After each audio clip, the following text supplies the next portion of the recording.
할렐루야. 할렐루야. 네, 주님을 찬양하라. 성도 여러분, 우리 모두 천지의 주제이시고 우리의 왕이신 하나님을 찬양하기를 예수 그리스도 이름으로 축원합니다.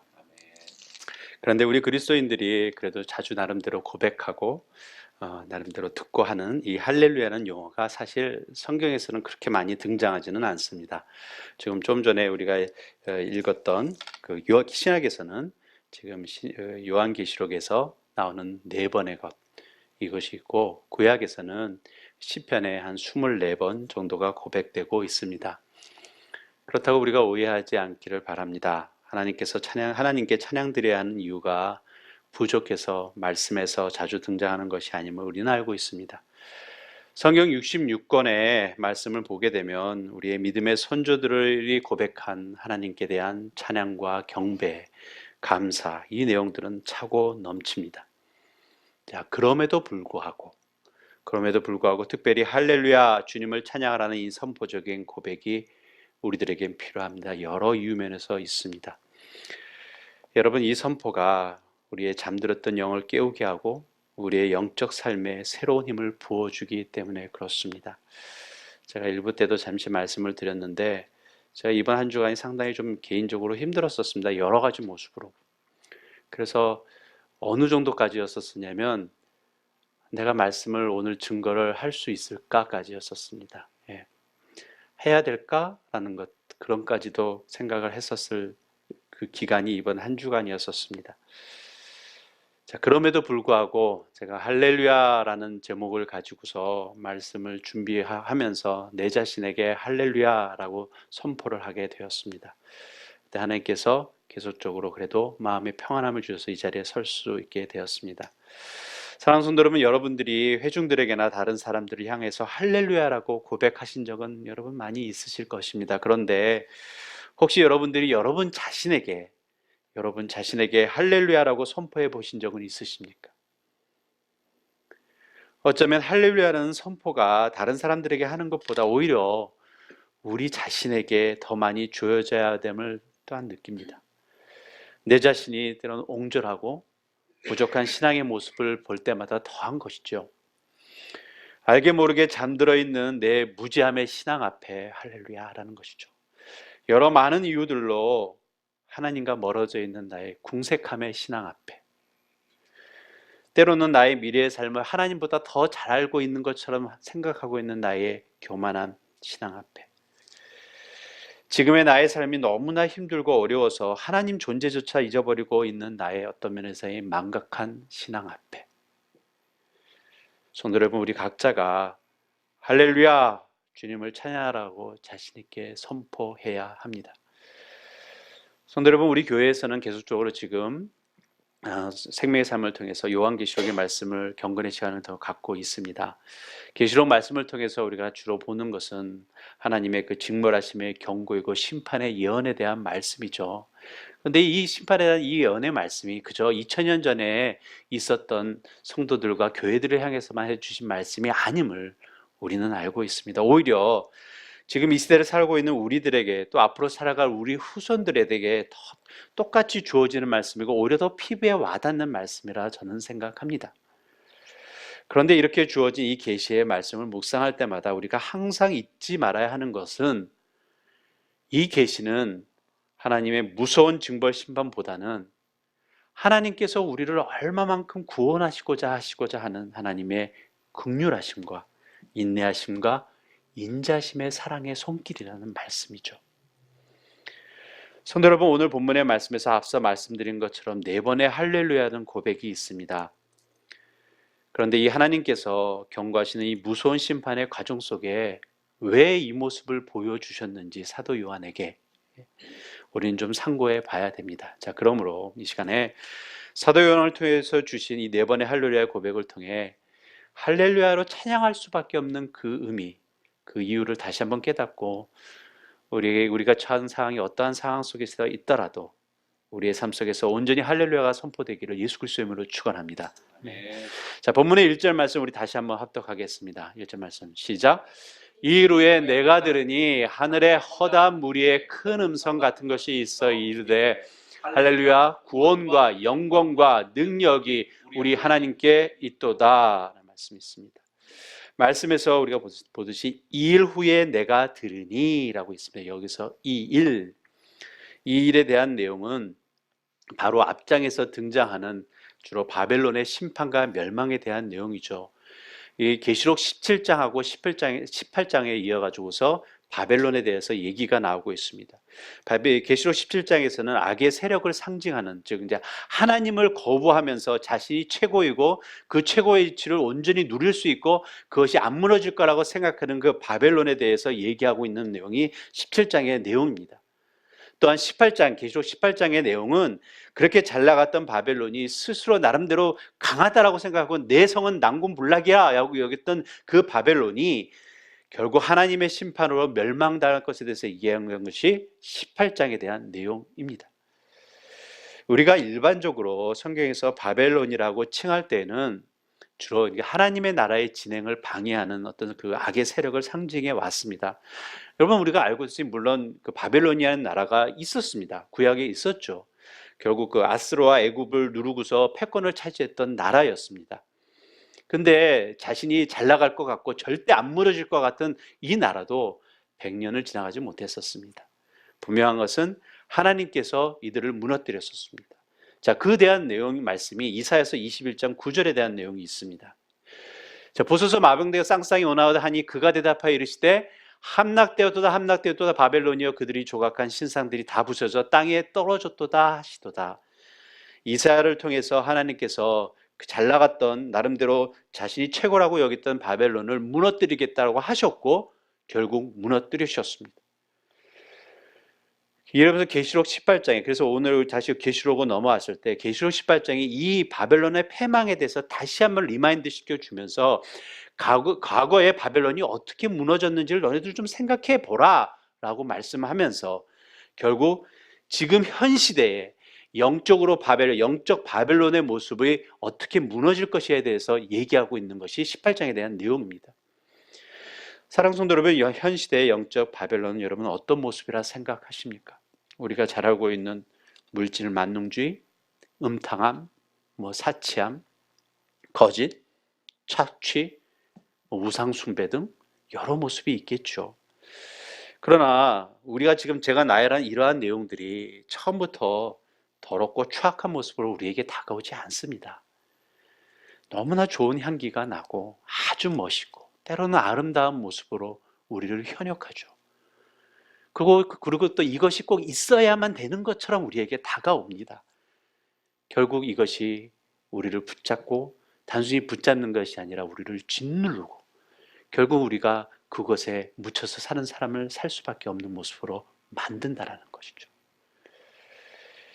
이것이 결국 한 사람으로서만 끝나는 것이 아니라 이것이 교회로 침투합니다.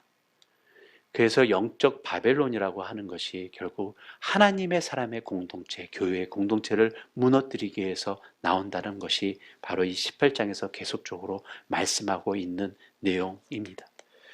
여러분도 아십니다. 교회들이 많이 무너집니다. 많이 갈라집니다. 그 이유 중에 하나가 여러분 무엇이라 생각하십니까? 다른 것 없습니다. 대부분이 다 물질입니다. 그렇죠? 물질 만능주의 때문에 그렇습니다. 나름대로 자신들의 의견은 다 맞습니다. 그러나 결국 따져보게 되면 누가 더 물질을 많이 차지하느냐 이 싸움하고 있다는 것이죠. 하나님의 이름을 걸고요. 사랑하는 성도 여러분, 이것이 이런 세력 앞에 너희들이 넘어지지 말고 굳건히 믿음으로 서나가라고 권면하는 말씀이 바로 18장에서 주시는 말씀입니다.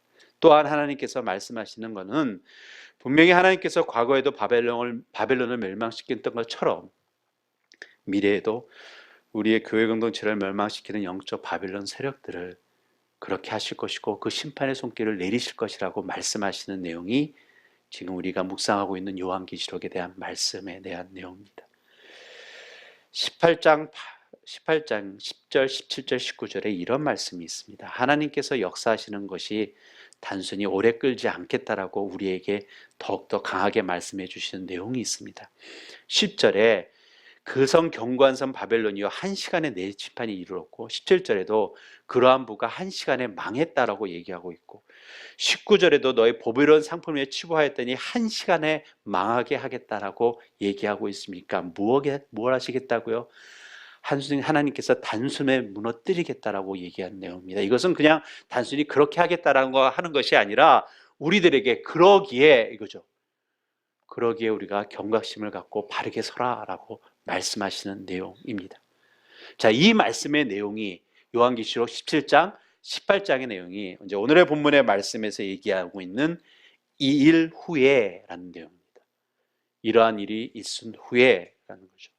하나님의 심판의 손길이 있음에 대해서 결국 뭐냐면 할렐루야 찬양하는 내용이 이제 등장하는 내용입니다. 누가 찬양합니까? 하늘에 있는 허다한 무리들입니다. 즉 하나님의 백성들로 살아온 이들이 하나님께 찬양 드립니다. 이들이 무엇을 찬양하고 있습니까? 구원과 영광과 하나님의 능력에 대한 손길입니다. 자, 그래서 이것을 한마디로 묶으면 첫 번째 할렐루야는 온 천지 주제이신 하나님께 찬양함입니다. 온 천지 주제이신 하나님께 찬양함. 사랑하는 성도 여러분, 이 찬양의 내용은 결코 먼 훗날에만 있는 것이 아닙니다. 구원은 지금 우리에게 이미 이루어진 것임을 잊지 마시기 바랍니다. 여러분이 내 자신이 정말 진실하게 예수님을 나의 구세주로 영접하고 고백하고 있다면 사랑하는 성도 여러분, 우리는 주님 앞에 할렐루야라고 찬양해야 됩니다.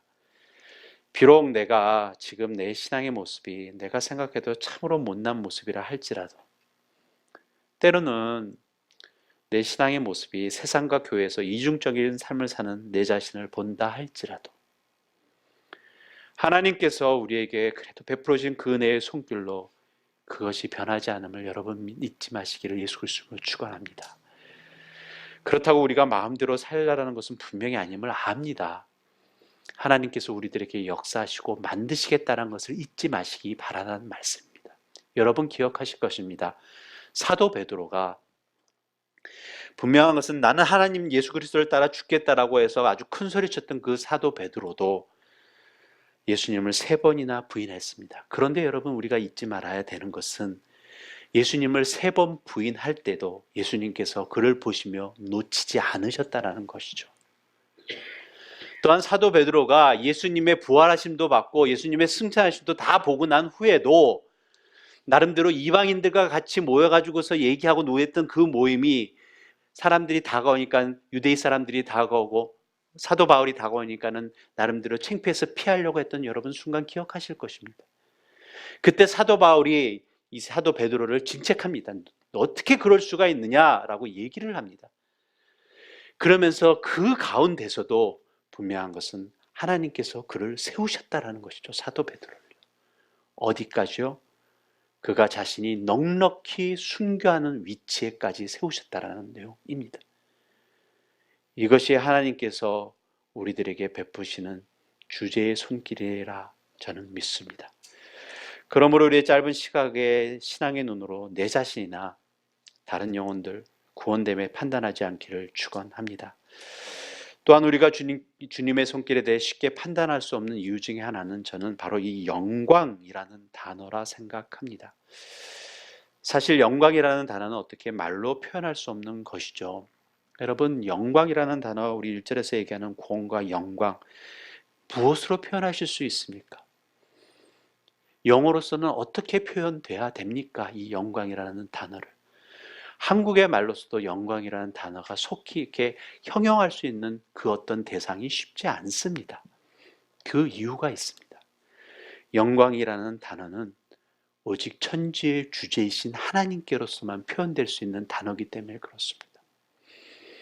여호와 하나님만으로서 설명될 수 있는 단어이기에 피조물인 인간이 감히 접할 수 없는 하나님의 존재 앞에 우리가 고백할 수 있는 것이 바로 저는 영광이라고 밖에는 없다라고 생각합니다.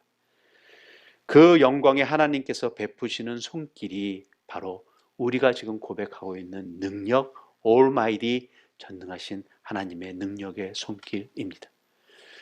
사랑하는 성도 여러분, 하나님께서 이 능력의 손길로 무엇을 하신다고요? 하나님의 백성들을 위해 사용하시겠다라고 하신 것이죠. 계시록 18장 20절의 말씀에 이런 말씀이 있습니다. 하늘과 성도들과 사도들과 선지자들아 그로 말미암아 즐거워하라. 하나님이 너희를 위하여 그에게 심판을 행하였음이라 하더라.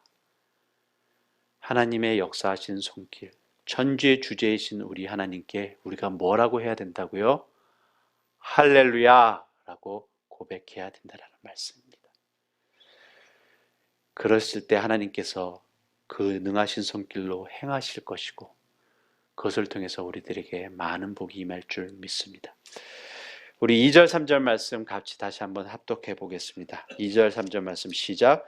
그의 심판은 참되고 의로운지라 음행으로 땅을 더럽게 한 큰 음녀를 심판하사 자기 종들을 피를 그녀의 음성에 갚으셨도다 하고 두 번째로 할렐루야 하니 그 연기가 새새도록 올라가더라 라는 말씀입니다. 사실 두 번째의 할렐루야는 그 첫 번째하고 함께 고백하는 것이라 생각할 수 있습니다. 그럼에도 불구하고 우리가 이 두 번째의 내용을 통해서 좀 상고해야 되는 것은 이 두 번째 할렐루야는 고백 속에 하나님의 세밀하시고 국률하신 하나님의 성품이 있기 때문에 그렇습니다. 3절 말씀에 두 번째로 할렐루야를 하니 그 연기가 새새토록 올라가더라. 여기서 사실 그 연기는 사실 좀 더 좀 구체적으로 풀게 되게 되면 그녀의 연기라 표현하는 것이 어쩌면 더 맞을 거라 생각합니다. 왜냐하면 앞에 2절에 대한 내용에 대해서 부연 설명하는 내용인데 큰 음녀, 즉 그 바벨론에 대해서 얘기를 하고 있는 내용이기 때문에 그렇습니다. 그런데 이 새새토록 올라간다라는 의미는 다른 것에 있지 않고 하나님의 영원한 심판의 불로 멸망이 고통이 그들에게 새새토록 이루어질 거라에 대한 하나님께서 말하는 아주 강력한 경고의 말씀입니다. 어떤 내용입니까, 여러분? 이건 상당히 무섭고 혹독한 징벌에 대해서 하나님께서 말씀하시는 내용입니다. 즉 하나님을 끝까지 거절한 자들, 정말 죄악된 세상과 함께하는 그들에게 주어지는 징벌이 단순히 매 한 차례 맞는 것으로 끝나지 않을 거라고 말씀하시는 내용이에요. 하나님께서 분명한 것은 영원한 심판이 있다라고 얘기한 것입니다. 우리들에게 영원한 생명이 주어지는 것처럼 악한 자들에게는 영원한 심판이 있다라고 하나님께서 말씀하신 내용입니다. 그런데 여러분 이 심판이 어떻게 주어졌을까 좀 생각해 보기를 원한다라는 말씀이죠. 사실 지금 주어진 이 본문의 말씀은 어떤 면에서는 그 당시의 사람들보다는 말세지말에 살아가는 지금 우리들에게 하나님 백성들에게 주시는 주님의 세밀하시고 긍휼하신 기도의 응답이라 저는 믿습니다. 우리 계시록 6장 10절에 이 말씀이 있습니다. 계시록 6장 10절 함께 한번 합독할까요? 시작. 큰 소리로 불러 이르되 거룩하고 참되신 대주제여 땅에 거하는 자들을 심판하여 우리의 피를 갚아주지 아니하시기를 어느 때까지 하시려 하나이까 하니 라는 말씀이 있습니다. 이것이 누구의 고백인 줄 아십니까? 그 앞절 9절에서 어떻게 설명하고 있냐면 하나님의 말씀과 그들이 가진 증거로 말미암아 죽임을 당한 영혼들의 기도입니다. 즉 순교자들의 기도입니다. 이들이 우리의 피를 갚아주지 아니하시기를 어느 때까지 하시려 하나이까 라는 것입니다. 여기에 대한 하나님의 응답하심이 오늘 본문의 말씀에 그 연기가 새새토록 임할 거라고 하시는 말씀이라 저는 믿습니다. 사랑하는 성도 여러분 그리스도의 복음, 여러분 그리스도의 복음이라 할 때 무엇을 생각하십니까? 우리가 주로 생각하는 복음은 죄인된 우리를 예수 그리스도의 그 십자가의 공로로 인해서 구원해 주시고 천국에서 영원히 살 것에 대한 것을 주신 것에 대해서 천국의 소망을 주신 것에 대해서 우리는 그리스도의 복음이라고 얘기하고 기쁜 소식이라고 얘기를 합니다. 그런데 그리스도의 복음이라고 하는 것은 여러분 우리들이 생각하는 그 기쁜 소식과 함께 포함되어야 되고 함께 등반되어야 되는 것이 무엇이냐면 공의로운 하나님의 손길이라는 것이죠. 심판의 손길이라는 것입니다. 분명한 것은 하나님 앞에 나와서 무릎 꿇는 자들에게 주어지는 축복의 내용과 함께 하나님을 거절하는 그들에게는 영원한 징벌의 심판이 임할 것이 함께 주어지는 것이 이것이 복음의 전체적인 내용이라는 말씀입니다.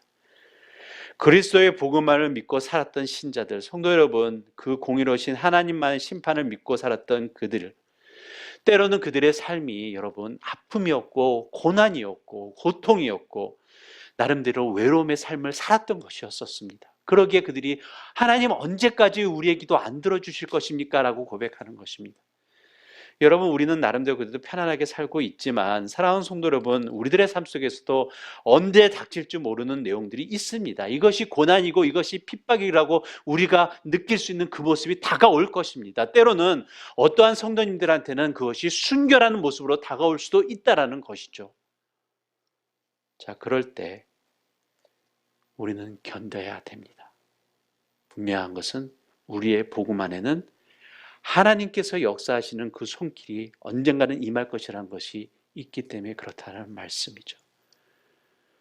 사랑하는 성도 여러분, 때로는 혹은 겉으로 다가오는 이러한 힘듦과 어려움보다도 내 안에 아직 남아있는 옛 모습들, 의심과 불안함, 불평, 두려움으로 인해서 하나님을 신뢰하지 못하는 나의 불신앙의 모습들, 여러분 어떻게 하셔야 됩니까?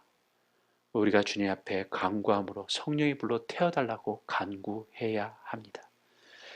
분명한 것은 우리의 세밀하시고 긍휼하신 사랑의 하나님께서 우리의 기도를 들어 응답하시고 역사하실 거라는 말씀입니다. 그 앞에 우리가 무엇이라고 고백해야 된다고요? 할렐루야, 이거죠. 세밀하신 하나님 앞에 할렐루야. 우리를 향해 속기를 베푸시는 그 간구하는 기도 놓치지 않으심을 믿고 정말 주어진 생활 속에서 승리하는 삶 사시기를 예수 그리스도의 이름으로 축원합니다. 우리 4절 5절 말씀 보겠습니다. 4절 5절 말씀. 또 24장로와 네 생물이 엎드려 보좌에 앉으신 하나님께 경배하여 이르되 아멘 할렐루야 하니 보좌에서 음성이 나서 이르시되 하나님의 종들 곧 그를 경외하는 너희들아 작은 자나 큰 자나 다 우리 하나님께 찬송하라 하더라.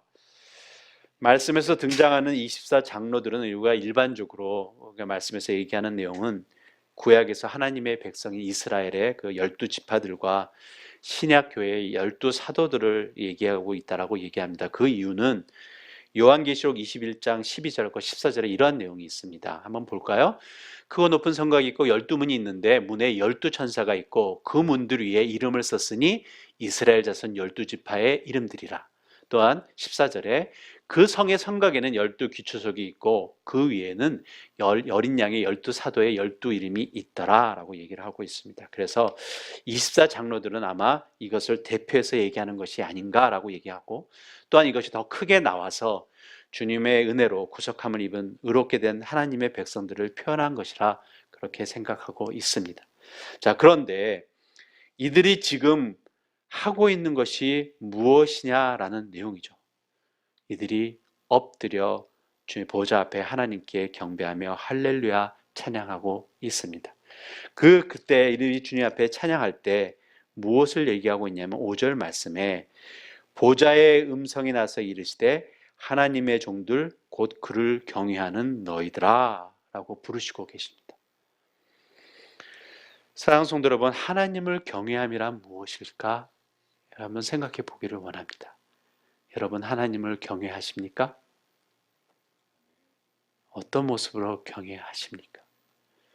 하나님을 경외함이란 하나님을 인정하고 의지하고 나름대로 두려워하며 그분에게만 순종함을 사는 것을 의미한다라고 저는 생각합니다.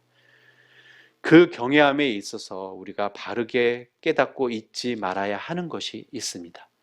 즉, 우리 하나님만을 경외할 수밖에 없는 이유는 그분만이 온 천지의 유일하신 하나님이시기 때문에 그렇습니다.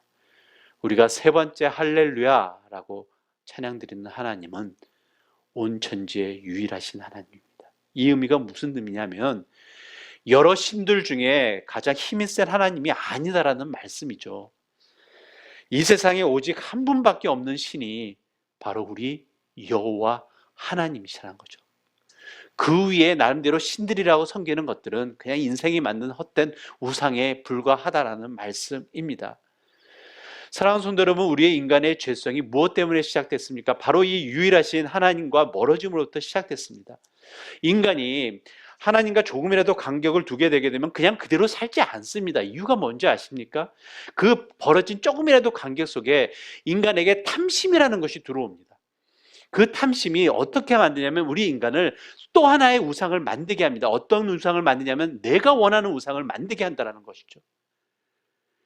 그러기에 또 다른 신을 하나를 만듭니다. 우리 그리스도인들이 조심해야 될 것 중에 하나는 바로 내가 하나님을 섬긴다라고, 유일신 하나님을 섬긴다라고 고백은 나름대로 하고 있는데 내 삶 속에서 벌어지는 어떠한 탐심 때문에 또 하나의 하나님을 만들어서 이것이 꼭 하나님처럼 우습게 만드는 우리들의 신앙의 모습이 있을 수 있다는 거죠.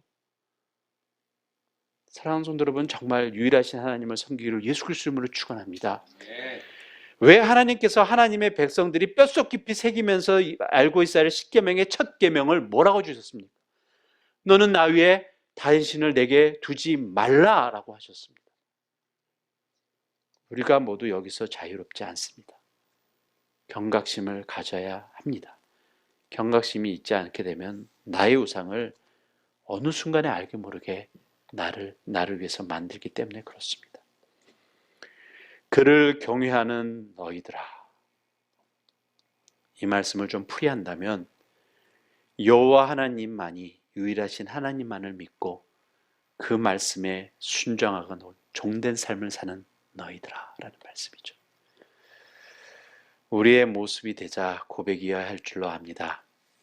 할렐루야. 온 천지의 유일하신 하나님께 찬양 드림입니다. 6절에서 8절 말씀 저와 함께 교독하시겠습니다. 제가 6절 말씀 먼저 읽겠습니다. 또 내가 들으니 허다한 무리의 음성과도 같고 많은 물소리와도 같고 큰 우레소리와 같은 소리로 이르되 할렐루야, 주 우리 하나님 곧 전능하신 이가 통치하시도다. 우리가 즐거워하고 크게 기뻐하며 그에게 영광을 돌리세. 어린 양의 혼인 기약이 이르렀고 그의 아내가 자신을 준비하였으므로. 같이 합독하겠습니다. 그에게 하고 깨끗한 세마포 옷을 입도록 허락하셨으니 이 세마포 옷은 성도들의 옳은 행실이로다. 아멘. 네 번째 할렐루야의 고백이 있습니다. 하나님께서 사랑하는 성도 여러분, 우리들을 통해 이루고자 하시는 목표가 무엇이라 여러분 생각하십니까? 구원된 우리와 어린 양과의 혼인 잔치를 갖게 하심입니다. 연합함이죠. 신부인 하나님의 백성들이 우리의 어린 양이 되셔서 죽으시고 부활하시고서 우리의 신랑 되시는 주 예수 그리스도의 연합함 삶을 누리게 하는 것, 이것이 우리를 통해 이루시고자 하시는 하나님의 뜻입니다. 이 연합함의 목표를 죄로 멀미암아 멀어진 인간들을 위해 하나님께서 계획하셨고 전능하신 하나님의 손길로 이루시겠다고 말씀하셨습니다. 우리가 그래서 네 번째 할렐루야의 고백은 전능하신 하나님의 손길에 대한 내용입니다. 사랑하는 성도 여러분, 우리의 요한계시록 말씀을 지금 묵상하고 있습니다. 제가 앞서 잠시 말씀드렸던 것처럼 제가 이번 한 주간 상당히 좀 이렇게 힘들고 어려웠습니다. 개인적으로 뭐 힘든 일이 나에게 덕쳐와서가 아니라 내 개인적으로 안쪽에서 싸우는 내용들이 많았었습니다. 정말 말씀을 선포할 수 있을까라는 그런 생각까지 하게 됐었고요. 자, 그런데 말씀을 준비하면서 제가 제일 걸렸던 내용이 바로 이여기였었습니다. 전능하신 하나님, 이것이었죠. 내가 진정 전능하신 하나님을 믿고 살고 있는가라는 것에 대한 질문이었었습니다. 나의 삶 속에 내가 입술로나 마음속으로 고백하고 있는 불평과 불명의 모습들, 이것이 전능하신 하나님을 믿고 있는 나의 모습이 아니다라는 것에 대해서 제가 걸리기 시작했던 것이죠. 어떻게 하나라고 많이 힘들어했습니다. 우리 제 와이프가 압니다. 나 힘들다고 얘기를 했었으니까. 전능하신 하나님의 손길 여러분 정말 믿으십니까? 사랑하는 성도 여러분, 전능하신 하나님 믿으십니까? 우리가 계시록의 말씀을 통해 지금 묵상하고 있는 것, 이 말씀 하나님께서 이루실 그날과 앞으로 우리에게 일어날 일을 우리는 보고 있습니다. 여러분, 이 시작이 언제부터였죠? 신약시대부터입니다? 아닙니다. 분명한 것은 하나님께서 이 계시록에 대한 말씀은 창세기의 시대로부터 시작입니다. 우리가 기껏해야 100살 사는 우리들로서는 진정 이해할 수 없는 내용이죠. 그러므로 하나님께서 우리들에게 이렇게 성경 말씀을 주신 이유 중에 하나가 정말 이 말씀을 좀 통해서 내가 어떻게 너희들에게 역사하는지를 좀 알고 배우고 깨달라라는 말씀이죠. 그렇지 않습니까? 우리들의 지식이나 지혜 혹은 힘으로서는 결코 이룰 수 없는 그런 것들을 계획하시고 말씀하시고 이루시는 그 전능하신 하나님을 좀 바르게 깨달라라고 주신 말씀입니다. 그러므로 사랑하는 성도 여러분, 우리의 짧은 시각으로 하나님 판단하지 말고 정말 역사의 수많은 사람들을 주님의 사람으로 세우신 하나님의 손길을 정말 말씀을 통해서 우리가 좀 기억하고 우리 모두가 전능하신 주님의 손길 앞에 겸손히 나아가야 될 줄로 압니다. 사랑하는 성도 여러분 우리 전능하신 하나님 진정으로 믿고 고백하기를 예수 그리스도의 이름으로 축원합니다. 그 전능하심의 믿음에는 무엇이 있냐면 신실하심이 있습니다. Faithful God이죠. 그것도 포함된 내용입니다. 하나님의 말씀에 따라 순종하고자 하는 자들을 선한 길로 인도하시는 신실하신 하나님을 믿음입니다. 이 의미 속에선 무엇이 포함된 것이냐면 성도 여러분, 내가 원하는 기도의 내용이 응답받지 않는다 하더라도 우리를 최선의 길로 인도해 주시는 믿고 나아가는 신앙. 다른 것에 있지 않습니다. 우리 하나님이 신실하신 분이시기 때문에 그렇습니다. 그리고 이루실 전능하신 하나님이시기 때문에 그렇다는 말씀입니다. 우리가 오해할 수 있는 신앙의 모습이 무엇입니까? 사랑하는 성도 여러분, 신실하신 하나님께 기도한다기보다는 때로는 나의 기도라는 행위의 열심을 통해서 이 전능하신 하나님께 뭔가 얻어가지고서 그것을 이루려고 하는 그런데 열심을 내는 신앙의 모습이 있지 않습니까? 사랑하는 성도 여러분, 오해하지 마시기 바랍니다. 우리가 하나님 앞에 간구하는 것, 하나님 내 원하는 것 달라는 것 기도하셔야 됩니다. 그거 하지 말라는 거 아닙니다. 그러나 분명한 것은 우리들의 가장 기본적인 마음속에 내가 주님 앞에 기도하는 내용은 다른 것의 전제 조건이 있는 것이 아니라 내가 전능하신 하나님, 신실하신 하나님과의 만남이죠. 그 만남을 통해서 내 자신이 주님 앞에 내려놓고 하나님께서 나를 통해서 역사하시고 이루실 그것을 바라보고 나아가는 것이 바로 우리가 주님 앞에 기도하는 내용에 대한 본질적인 내용이라는 의미라는 말씀입니다. 우리의 전능하신 하나님께서 우리에게 원하시는 것이 여러분 무엇이라고요? 우리가 예수 그리스도의 신부로 주님과 연합됨입니다. 그 연합됨을 하나님께서 이루시겠다라고 하시고 이루실 것입니다. 그러므로 우리 모두가 하나님이 전능하신 손길에 정말 온전히 의탁하는 삶 사시기를 예수 그리스도 이름으로 축원합니다. 우리의 찬양의 고백이 여기에 있어야 합니다. 할렐루야. 전능하신 신실하신 하나님께 찬양 드림입니다. 말씀을 마무리하겠습니다. 할렐루야. 천지의 주제이신 하나님께 찬양 드림입니다. 할렐루야. 우리에게 베푸시는 세밀하시고 긍휼하신 사랑의 하나님께 찬양 드림입니다. 할렐루야. 온 천지의 유일하신 하나님께 찬양 드림입니다. 할렐루야. 전능하시고 신실하신 하나님께 찬양 드림입니다. 사랑하는 성도 여러분, 이 할렐루야라는 고백 속에 여러분 하나라도 빠지지 않는 고백이 여러분 삶 속에서 이루어지기를 예수 그리스도 이름으로 축원합니다. 우리의 신앙의 고백 속에 정말 이 찬양의 고백이 정말 넘쳐나기를 원합니다. 때로는 삶에 때로는 지치고 힘들죠. 어찌할 줄 모르고 하나님 정말 내가 외롭습니다. 힘듭니다. 어렵습니다. 라는 고백 우리가 할 수 있습니다. 비록 남들이 생각하기에는 별 문제 아닌 것 같지만 그러나 나에게 주어지는 문제는 세상의 그 어떤 문제보다도 큰 문제로 다가오는 모습을 우리가 각자가 경험하고 있지 않습니까? 자, 그럼에도 불구하고 우리가 일어설 수 있는 것은, 우리가 또한 일어서야 되는 것은 바로 우리가 할렐루야라고 하나님께 찬양 드릴 하나님이 계시기 때문에 그렇다는 거죠.